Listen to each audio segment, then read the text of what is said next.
امروز چهارشنبه است، ساعت به وقت محلی 14:16 و چون چهارشنبه های قبلی با برنامه گفتگوی ویژه بنده میزبان برنامه امیرزاده سید اکبر و مهمان برنامه دکتر محمود کبیرزاده متخصص طب شرق و روان شفا در مهمانی شما هستیم. دوستان عزیز، در آغاز برنامه دکتر را خوش آمدید میگوییم. سلام و شنوندگان اینچنین بینندگان عزیز، این هفتمین نشر برنامه ما می باشد که در موضوعهای مختلف عاید روان انسان برگزار می‌گردد. در رفت برنامه شما امکانیت دارید که به برنامه ما بپیوندید و سوالهای خویش را ارسال کرده باشید. دو نشر آخر برنامه ما در بابت بیماری های عاید به روان انسان بود و ما تصمیم گرفتیم که این نشر برنامه رو نیز با این موضوع ببخشیم، یعنی بیماری های روانی و راه های پیشگیری این گونه بیماری ها رو توانید که یعنی که صحبت ما عاید این موضوع خواهد بود و اینچنین شما میتوانید که در دوامی برنامه سوال های خویش را دوستان عزیز در موضوعهای دلخواه بفرستید. در موضوع دلخواهی که شما رو اذیت میکنند انیخترش بفرستید، حتما دکتر کوشش میکند که به شما پاسخ گفته باشد. خب دوستان عزیز، راههای تماس رو اینجا من خاطر رسان خواهم شد: 93 404 41 84. این چنین رقم وایبر، واتساپ و ایمو 939 59 03 25 می باشد. خب محترم دکتر، میخواستم که در عموم در بابت موضوع یک مراتبه خاطر رسان میکردیم برای شنوندگان تا که معلومات عمومی دسترس بشود. بار دیگر سلام خود را عرض میکنیم به بینندگان و شنوندگان رادیوی صدای آسیا و تلویزیونی رگر. چون است که ما امکان پیدا نموده ایم که اطلاعات های لازمی، اطلاعات های ضروری، اطلاعات هایی که برای شنونده و بیننده عصر 21 ضرور هستند آنها رو با شما دسترس کنیم و در همه آن مشکلات هایی که چه در مسئله های مشکل های سلامتی، مشکل های اجتماعی، مشکل های عائلوی، تربیوی، مناسبتی، ما با شما مصلحت های بدهیم که سبب کشایش کار شما شود و سبب حل شدن این یا آن مسئله های مهمی که در زندگی شما نقش خیلی عظیمی دارند. برای همین این شانس، این امکاناتی که حالا بینندگان و شنوندگان رادیو و تلویزیون وادی حصار دارند، این نه به همه متاسفانه میسر می شود، چون که اطلاعات حالا هرچند که زمان اطلاعات باشد، دسترسی آن در اینترنت، در دیگر رسانه های خبری بسیار هم باشد، یعنی آسان هم باشد، ولی نه همه انسان ها امکانات دارند که اطلاعات های ضروری، یعنی اطلاعات هایی که واقعی زندگی آنها رو عوض میکنند با آن دسترس داشته باشند. و این منبر که دولت و حکومت به ما باور کرده است و یکی از سیاست های دولت و حکومت تاجیکستان شریف ما این حفظ سلامتی مردم است، بلند برداشتن معرفت آنهاست و ما میدانیم که یکی از افضلیت پریاریتیت های دولت ما این ملت سالم است و ملت سالم از یک شخص سر می شود، از یک انسان سر می شود و این البته بیهوده در سخنهای پیشوای ملت درج نشده است. برای همین سلامتی ملت رو پیشوای ملت محترم امام علی رحمان بایگری دولت حسابیده است. خب سپاس از شما. و نخست سوالی که به عنوان این وارد شده بود کمی قبلتر چنین است: خب سلام علیکم گفتن، تشکر برای تهیه چنین یک برنامه و سوال هم چنین است: فرزندم میگن 13 ساله است اما تا حال نمیتواند پیشابش را نگه دارد شبها. خب فکر میکنم سوال فهمو شد محترم دکتر. درست، من فهمیدم. که البته این بیماری نام دارد و این نام این بیماری انوریز هست و سببش هم در همین است که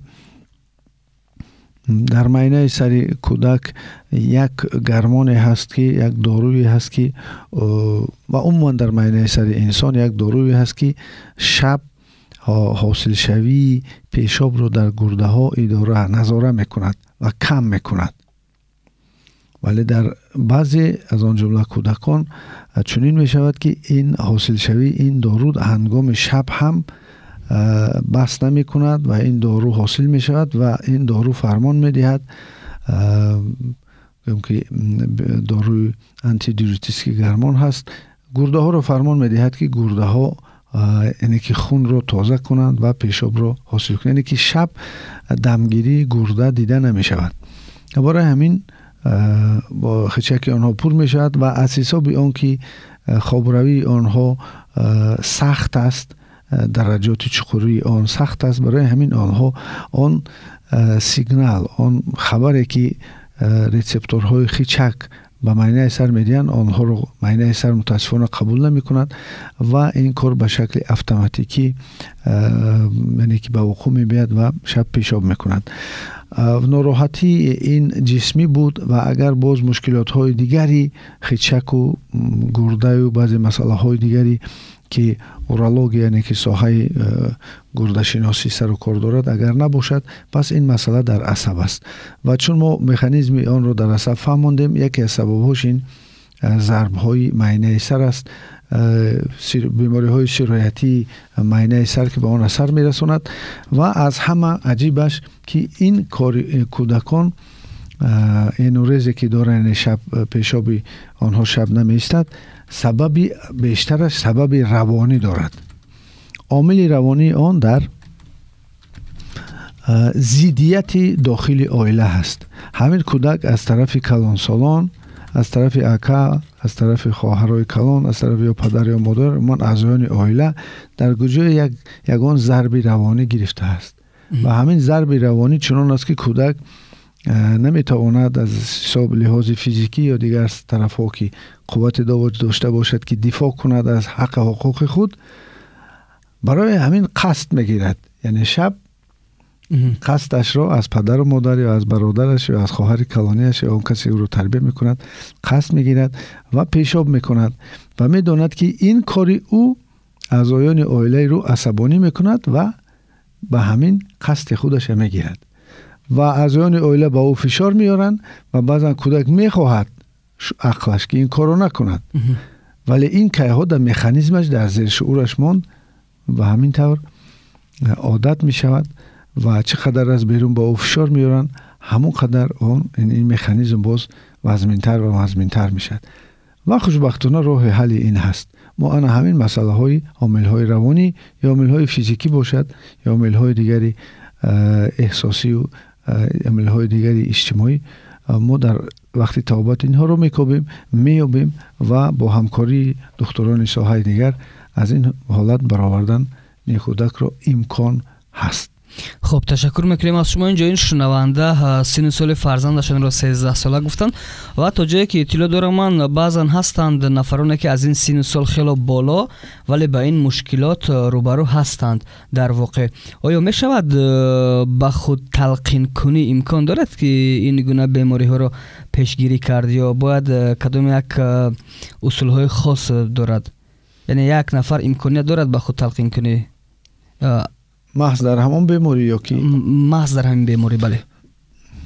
از لحاظ اون که کودک هنوز بسیار چیزهایش با شعورانه نیستند، رفتارهایش یعنی که در نزد خود که یک نمی سپرد یک حساباتی که رفتار خود رو، برای همین خود تلقین کنی در وابسته از سن سال هست و این کودکان رو باید گیتی رو از بیرون تلقین باید کرد. اوتا یعنی که خودی آنها به این چیز تلقین کنی نمیتوانند، چون که دانششان، امکاناتشان و اون عالم جهان را کودکان با حس و احساس که قبول میکنن از چیزی تلقین کننده، این البته چیزی عقلی است، انتلکتوالی است، برای همین آنها نمیتوان. باید گیت را از بیرون باشد.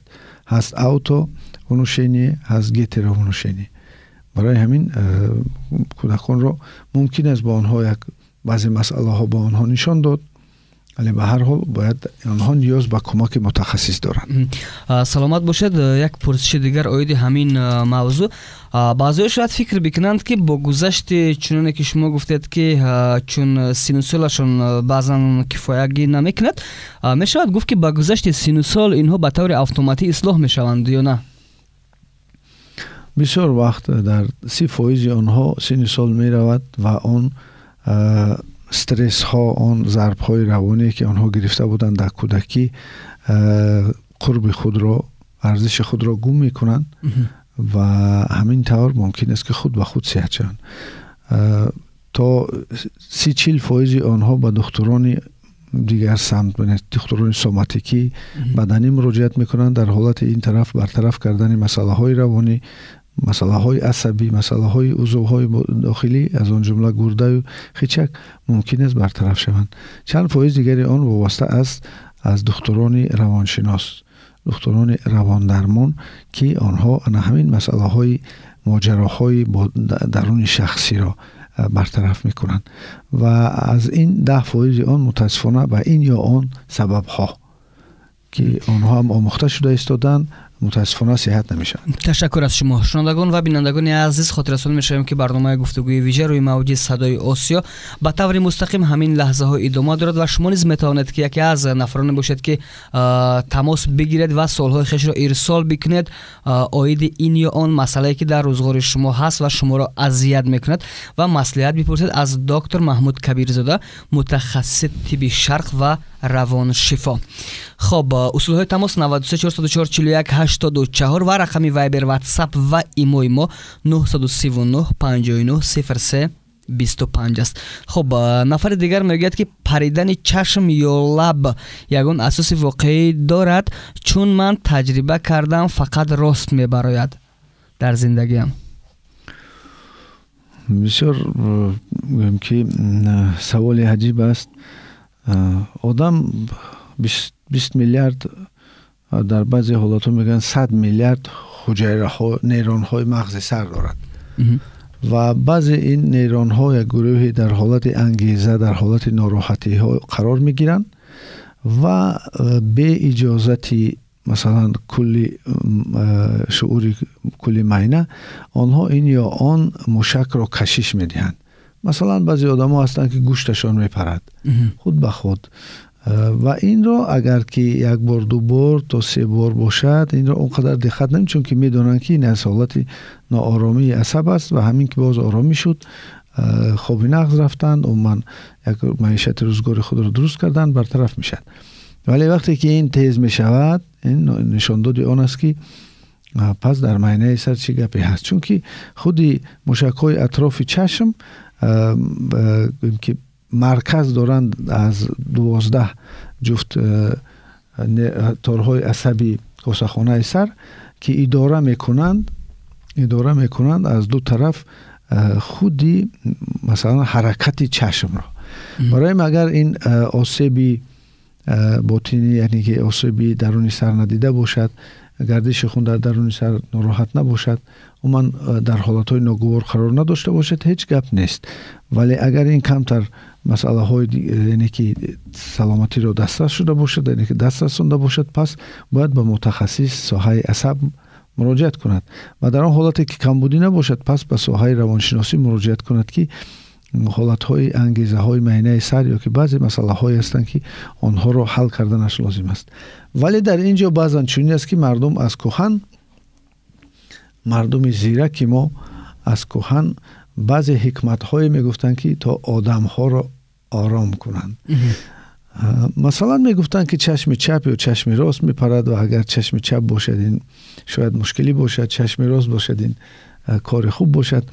و همین طور شد که این در هزار ساله ها در شعور مردم ما نشست و در گنفاند تفکر اندیشرانی مردم ما جا کرد و این را اگر گیریم این یک فکرانی جبران کننده هست که انسان را از بعضی چیزها احتیاط میکند یا بعضی چیزها خوش خبر میدهد و آن را احتیاطکار میکند که بعضی کارهای خود را درست برد. مثلا پریدن چشم چپ، این گویم که از احساس است. وقتی که احساس ویران میشد عصبانی زیاد میشوند و نگاه کنید اگر سری وقت احساس خود نقپد و میگویند چشم چپ میپرد، احتیاط کن که اگه کار نشد، با جنجال ها میبرد، با بیماری های گوناگون میبرد. اگر چشم راست باشه این اندیشه فکرانی هست. یعنی انسان با واسطه فکرانی میتواند از بعضی مشکلات های خود برآید. برای هم میگفتن چشم چپ و راست پریدنش تاثیرات های گوناگون دارد، ولی به هر حال این یک چیزی جبران کننده بود. مثلا من چیزی عادی حاضر گفتم میتوانم که خلق ما بسیار زیرک است، بسیار مناسبت را احتیاط میکنند. مثلا شما در کوچه باشید، شما سلام علیک کردید، یک کس نشناخت شما را، میگوید نشناختم، تو بای میشوی، تست جبران میکنند این چیزا که خفه نشوی که تو نشناختن، ولی وقتی میگن که بای میشوی همون خفگی رو برطرف میکنند. یا که مثلا پیش میگفتن که شب پول را نتید که برکتش میرود. شب تاریک بود، میتوانستن خطا کنند در حساب کتاب. برای این به همین که خطا نکنند و پس جنجال نشد، برای همین شب من بود دادن پول. حالا یعنی که ما روشنایی داریم، شب هم میتوانیم این کار را آزادانه کنیم، چون که حساب کتابش درست میکنیم، یعنی که میبینیم اون چیز را. و برای همین بعضی چیزهایی بودن که اینها جبران کننده بودند، آدم را حفظ کننده بودند و سلامتی او را نگه دارنده، یا که از بعضی چیزها او را هوشدار کننده بودند. تشکر از شما. یعنی می شود گفت که اساس علمی ندارد، اما چون هزار سالها که در تفکر مردم جا شده است، یگان جای بدی هم ندارد فکر میکنم. البته باز ما اساس های علمی این دارد، ولی این سخنه که بدون نیک بودنش این از خودی تفکر مردم ما و فرهنگ مردم ما وابسته است. چون که انسان خودش را با چیزی اگر راست کند، مزراب کند، جور کند، نستروی کدهد، همون چیز شدنش ممکن است. برای همین وابسته خوب است که مردم خود را با چیزهای خوب نستروی که یعنی که مزراب کنند. خب تشکر میکنیم از شما. و باز هم نگریم اینجا دکتر را به برنامه خوش آمدید میگویم. تشکر برای چنین یک برنامه. من 30 سال دارم میگوید زمان خودم را در آینه میبینم، ناامیدی مرا فرا میگیرد و مایوس میشم، فکر میکنم که میمیرم، چون اما میگوید یگان بیماری مرا اذیت نمیکند، شکایت ندارم، ولی چنین احساس های بد در من تز رخ میدهد. درست است. بسیار هر زمان وقتی که انسان آینه رو اختراع کرد، چهره خود را دید. تا آن وقت آدمان در آب نگاه میکردن و وقتی که آینه پیدا شد، انسان در آینه چی میجوید این وابستگی دارد. مثلا میگن دوستان آینه یکدیگرن، یعنی که دوست آن خیلی که هستی همون چیز میگوید. آینه میگن رازگوترین که چیزی هست که راست میگوید آینه. ولی ما وقتی که با آینه میگنگریم، مزراب ما، نیت ما از دیدن آن آینه چی است؟ اگر ما در خود زیبایی کویم، ما هر روز یک چیز زیبایی میابیم. ولی ما اگر در خود کمبودی کویم، ما کمبودی میابیم. و وقتی که انسان خودش رو میبیند و در شعور او که فکر مرگ که هست، نسبت به همون دیدهش مرگ رو که میپوشاند، برای همین مایوس میشود. گپ در آینه نیست، گپ در فکرهای، یعنی فکر بیزار کننده ترس مرگ هست. برای اگر این فکر بیزار کننده ترس مرگ رو برطرف کند که در ما این چیز از امکان توابتش هست و از عهدهش برآمدن ممکن است، امر خدا میتوانیم به این کس کمک کنیم که در آینه بیند و خود را تلقین کند. تو بهترین هستی، تو میتوانی بسیار کارها را کردن، تو زیبا هستی، تو میتوانی که یعنی که باطن خود را عوض کنی. عموما آن صحبتی که یک صحبتی نه با زبان بلکه با زبان قلبی کردن است. برای چی چنین است؟ چون که انسان خودش را در آینه تلقین کردن میتواند خودش را وادار کند. انسان باید به خودش جوره رفیق باشد. در حالتی که انسان وقتی که در جنجال باطنی او هست تنش دوست نمی‌دارد یا بی‌زیب است یا که پیر شده است یا که بیماری دارد یا کمبودی ها دارد، با این نگاه نکرده باید تن خود را دوست دارد، چون که تن بدن او این توفه شعور کیهان است و هر کس را موافق همون لیاقتش بدن میدهند. یعنی که این یک چیزی هست که عوض کرده نمیشه، ولی از آن بدن چیزی بزرگ ساختن. اگر مشق دهد ورزشگر میشد، شرایطش میسازد. اگر او رو با کار عادت کنند، بدن کار میکند و زندگی رو درست میکند. اگر او رو نگاه و بینی نقص کند، دیر پیر میشد. اگر او پوشاند، زیبا میشد. اگر او رو طبابت کند، کسل نمیشد.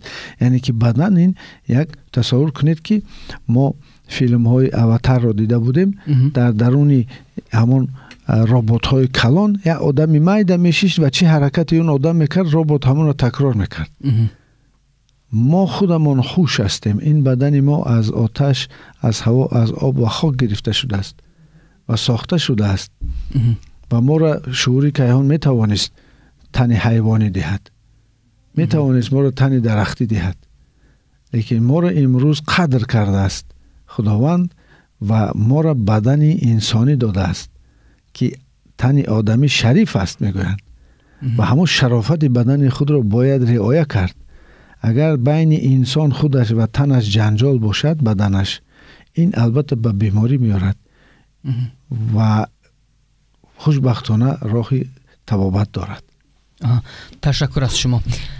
و شنوندگان اینچنین بینندگان عزیز، خاطررسان می‌شویم که برنامه گفتگوی ویژه روی موج صدای آسیا به طور مستقیم اینجا ادامه دارد. این برنامه هر هفته روزهای جمعه ساعت 20 از طریق تلویزیون ریگر به طور مستقیم پخش خواهد شد و روزهای شنبه ساعت 18 از طریق رادیو صدای آسیا به شکل تکراری دیگر بار پخش خواهد شد. اگر شما یگان پرسش یا مصلحت پسیخولوژی و روانی میخواهید این لحظه ها میتوانید که همین حالا تماس بگیرید با رقم 934044184 یا اینچنین بنویسید پیامک های خیش را از طریق رقم های 939 590325 که رقم های وایبر، واتساپ و ایموی ما می باشد. خب محترم دکتر، چون شما اینجا در بابت ناامیدی، افسردگی و مایوسی آن قبیل افراد گفتید که همون مایوسی و ناامیدی آنها را میتواند که مثلا به یک ورطه حتی نابودی و زیاد مایوسی ببرد، می شود چون یکی از شکل‌های اساسی تاثیر رسانی شما توسط سیانس ها می باشد، می شود یگان نوع سیانس اینجا گذرانید تا همون افراد یا همون گروه نفرانی که با چنین یک مایوسی روبرو هستند کم امید با آنها داد؟ البته ما میدونیم که در حقیقت آدم در حالهای گوناگون میافتد و روح افتادگی یا که بعضا سستی، ضعیفی در همه می شود، ولی در انسانی که صاحب شعور است این روح افتادگی کوتاه می شود، دور و دراز بودن نمی تواند و باز از سر نو بیدار می شوند قوه هایی که باز برای برقرار کردن حالت روانی خود، حالت اجتماعی خود، حالت عقلی و دیگر حالت های جسمی و احساسی و معنوی خود می رود و آنها را جابجا می کند و باز زندگی خود را نیرو می بخشد و معطر می گرداند. برای آنکه انسان ها مایوس نشوند، روح افتاده نشوند، باید 7 کار را کرد. یکم این که بدن خود را نگاه و بین کنند و بدن خود را دائم در حالت کاری نگه دارند و ویتامین های در کاری، غذاهای لازمی را بدهند و برای این شرط نیست که خوراک ها و غذاهای قیمت خورد. آن مصلحتی که دکتران میدهند و چیزهای لازمی، الیمنت های لازمی، ویتامین های لازمی را میفرمایند، باور کنید در شرایط عادی هم آنها را دسترس کردن و برقرار کردن حالت فیزیکی خود ممکن است. مسئله دوم این البته مسئله است که انسان باید محبت داشته باشد. شغل داشته باشد، دلش به زندگی گرم باشد.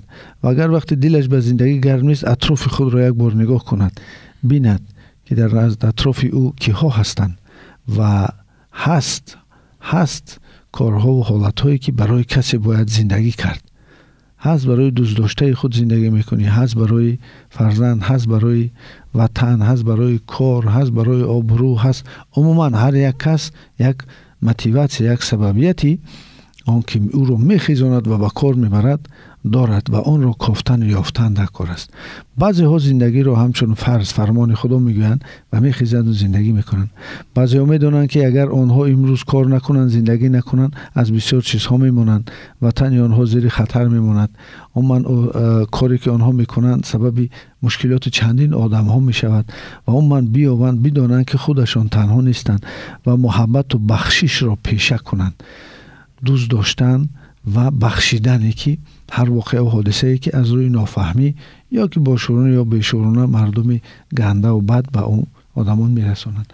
سوم، البته دائم فکر خود را به دست بگیرد، دائم فکر کند، فکرش را سمت بدهد، فکر را نماند که به سمت ها و به جایهای برود که به او هیچی نمیدهد. فکر را دائم به آن سمت و کارهایی که به او ضرورت هستند. زندگی را عوض میکنند و وظیفه او هست، مسئولیت او هست، خیلی میگن یک دلق، یک وظیفه مقدس او هست. آنها را هر روز در سر خود یعنی که بیارد، آن فکرها را قوت بدهد و برای آنها دائم اطلاعات جمع کند، کتاب خواند، با آدمان لازمی آن ساحه ها رو برو شود و چون آدم در این سمت پیشروی میکند. چهارم، باید انسان طرز حیاتی خوب، طرز حیاتی ملی خود، سالمی خود را رعایت کند. یعنی سحرخیز باشد، سر وقت کار درست کند، مشق‌های جسمانی کند، روزهای دمگیری دم گیرد، با مردم مناسبت‌های درست داشته باشد. عموما هنگام نشستن از او باید دائم کسی چیزی بگیرد و یک سرچشمه گوییم که هم اطلاعات و هم رفتار و هم گفتار باشد و تاجیکی آن را آداب میگویند. یعنی خیلی با آداب باشد و آداب این رعایت کردن ثمرناکی عقل است، استفاده بردن ثمرناکی قانونیت عقل هست. و پنجم، انسان برای اون که دلش گرم شد، رو هفتاده باش باید در بین مردم باشد، همراه مردم باشد. انسان را زهرش آدمان میگیرند. انسان زنده است با آدمان. انسان تنها زنده کردنش بسیار قین است، بسیار مشکل است. و برای همین با آدمان رفتن، در کلکتیو و در جماعه ها اشتراک کردن، یعنی که جای کار خود را دوست داشتن، رفتن، حق خود را طلب کردن، حق دیگران را دادن، عموما کار خود را از دیگرگون نو کردن، سبب بیان می شود که این انسان می تواند حس کند که به جمعیت لازم است. من یک برنامه رو دیدم به نزدیکی از تلویزیون روسیه که بچه گریه میکرد و او برد کرده بود. از او میپرسیدن که چرا تو گریه میکنی؟ گفت که من لازم هستم برای این جمعیت، من خوشبختم که برای این مردم من لازم هستم. یا нужный человек، یا кому-то нужен. یعنی که این بسیار چیز مهم است. وقتی انسان حس میکند که از کاری او، از رفتار او به کسی منفعت است، یعنی که نالازمیت خود را حس نمی کند که انسان رو می تواند این چیز نیست کند. و کسانی که بیکار هستند بسیار وقت همین چیز را دارند، قهر و غضبشان هم از همین چیز است. ولی وقتی آنها با یک شغل، با یک کاری می پیوندند، اون سبب می شود که آبروی آنها دیگر می شود. و ما می دانیم مردم ما آدم مهنتی را دوست می دارند. مثلا یکی از سبب های سر ابرو بودن ملت ما این همان است که این ملت مهنت کش است. چون که ابرو عرق جبین را نمیماند، به چشما برود و برای همین این ملت سر ابرو شده است که مهنت کی کرد، عرق جبین او به چشماش نداده، به چشماش نسوزاند. یعنی که برای همین علامت سر ابروی این ملت افتخار او است که این ملت مهنتی است. این ملت در اطراف گویم که حاکمان خود، در اطراف دولت خود، در اطراف کسانی از دائم متحد است و برای آبادی میکوشد. و ششم باید بداند که دائم خودش را باید تربیت کند. انسان در نتیجه تربیت خاراکتر خود را به قوت میکند و خاراکتر را گویم 4 سمتش هست.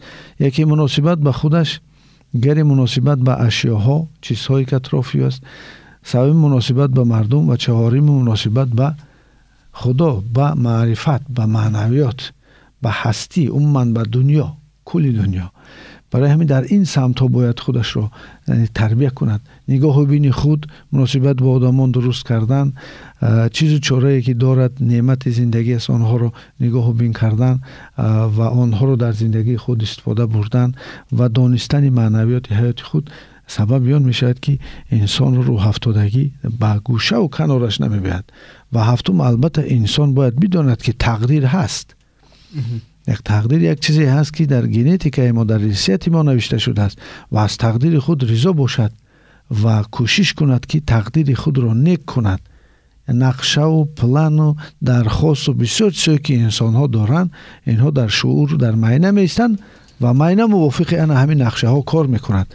برای همین تقدیر انسان کشاده است و میتواند آن را نیک کند یا متاسفانه بد کند. از انتخاب انسان وابسته است که همراه کی میشیند، از کی میگوید، کی را میپرسد و با کی مناسبت دارد. و این است معنویات عالی انسان که مقصد حیات خود را میفهمد. از زندگی میخواهد که چیزی در کاری برای خودش را بگیرد و ایزی خود را بماند و چنانه که در عرفیت میگویند صدقه جاریه برای خود بعد خود چیزهایی را گذارد که مردم از آنها سالهای زیاد بهره برده توانند و او را به نیکی یاد کنند. تشکر میکنیم از شما. همینجا عباره تقدیر خود را نیک کند استفاده کردن میشود گفت که انسانیت میتواند تقدیر خود را تغییر بدهد. چون یعنی اگر نیک کردن و بد کردن تقدیر در دست انسان هست، در واقع میتونه یک انسان تاثیر برساند سر تقدیرش.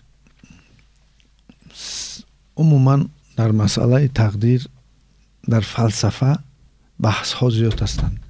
حتی فلسفه اسلام هم در مسئله تقدیر دو سمت دارد.